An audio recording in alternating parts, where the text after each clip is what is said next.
La rumeur disait que l'Atlético de Madrid avait juré de ne jamais le laisser filer. Et pourtant le Barça a réussi à le faire venir alors que personne ne s'y attendait. Il y a une décision prise par un joueur du Barça cette semaine, une décision que personne n'avait vue venir, et c'est elle qui a fait sauter le verrou du dossier le plus brûlant du marché des transferts. Avant de continuer, mets un like et abonne-toi à la chaîne, parce que ce marché des transferts va encore nous offrir des surprises énormes et tu ne veux vraiment pas en manquer une seule miette. Julián Álvarez se trouvait ce matin à Barcelone. Nous l'avons appris avant que l'information ne circule partout, avant que le club ne communique quoi que ce soit, avant qu'un seul mot officiel ne sorte sur le sujet. Notre équipe a reçu l'information, s'est rendue sur place, et ce qu'elle a vu, c'est l'attaquant argentin de l'Atlético de Madrid arrivé à Barcelone avec une discrétion qui n'a servi à rien, parce que les caméras étaient déjà là. Et ce qui suit cette image, c'est l'histoire la plus folle que tu vas entendre cette semaine. Parce que derrière ce déplacement se cache une opération qui a agité les nuits de plusieurs dirigeants et qui s'est brutalement accélérée pour une raison qu'on a du mal à croire quand on l'entend. Julián Álvarez, 26 ans, champion du monde avec l'Argentine au Qatar en 2022, vainqueur de la Premier League avec Manchester City sous les ordres de Guardiola, et depuis son arrivée à l'Atlético de Madrid en 2024, l'un des meilleurs numéros 9 de la Liga, sans aucun débat possible. Un joueur qui ne se contente pas de marquer, qui travaille, qui presse depuis l'avant, qui répond présent dans les grands rendez-vous, exactement le profil que Flick voulait pour diriger son attaque dans les mois à venir. Cet été, le Barça avait besoin d'un nouveau numéro 9, et le nom de Julián trônait depuis des semaines en tête de la liste, loin devant n'importe quel autre candidat. Le problème, tout le monde le connaît, l'Atlético de Madrid n'avait absolument pas l'intention de vendre son meilleur joueur.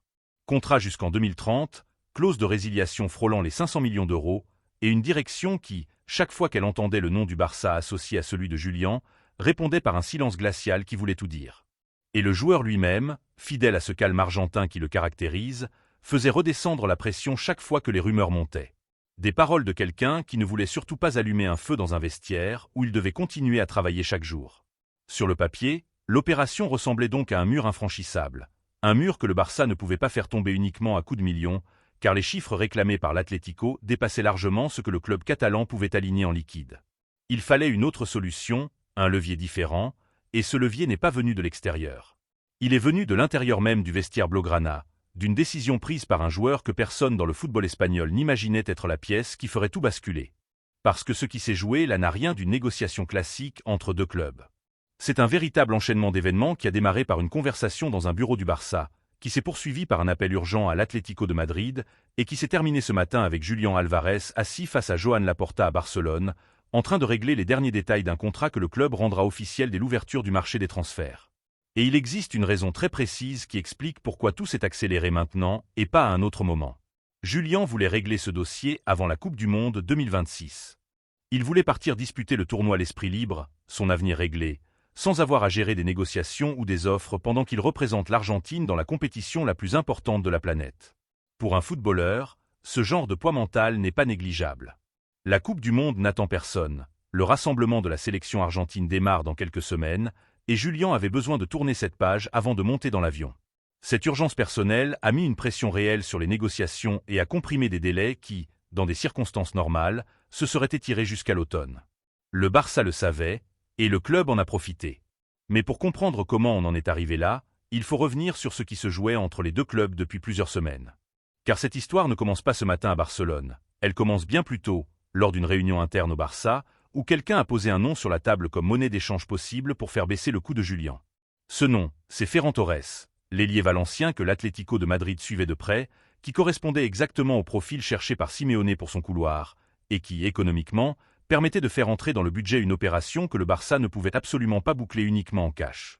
Ferran Torres avait rejoint le Barça en janvier 2022, en provenance de Manchester City, pour un montant de 55 millions d'euros.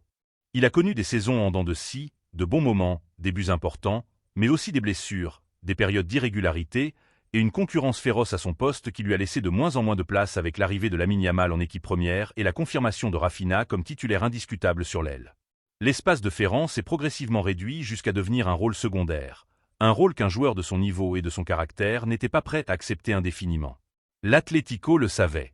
Simeone le savait mieux que personne, parce que le Cholo passe des années à étudier dans le détail les joueurs qui l'intéressent. Et quand Simeone veut un joueur, il ne passe pas par un intermédiaire, il appelle lui-même, il discute, et c'est lui qui convaincre. C'est exactement ce qu'il a fait avec Ferran Torres, Un appel direct et personnel de l'entraîneur le plus titré de l'histoire de l'Atlético de Madrid à un joueur qui avait justement besoin de se sentir au centre d'un projet et non remplaçant de luxe dans un autre.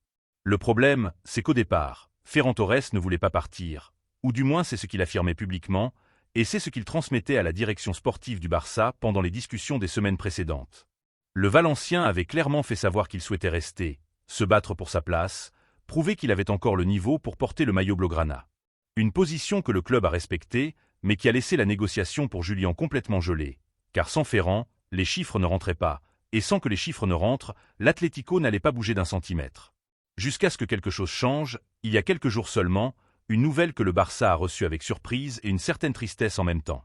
Si tu veux suivre chaque rebondissement de ce feuilleton et tout ce que le Barça prépare pour ce mercato, abonne-toi dès maintenant et active la cloche, parce qu'on n'a encore vu que le début de cette histoire. Ferran Torres a demandé une réunion avec la direction sportive du club, une réunion que personne n'avait programmée, qui ne figurait sur aucun agenda et qui est venue de l'initiative même du joueur. Et lors de cette réunion, Ferran a dit quelque chose qui a complètement changé la suite des événements. Il a dit qu'il voulait partir. Il a dit que son aventure au Barça était terminée, que le Cholo l'avait appelé personnellement, qu'il se sentait valorisé dans le projet de l'Atlético d'une manière qu'il n'avait plus ressentie avec la même intensité au Barça ces derniers mois, que Simeone lui avait demandé d'être la pièce centrale de son nouveau projet pour la saison suivante et que sa décision était prise.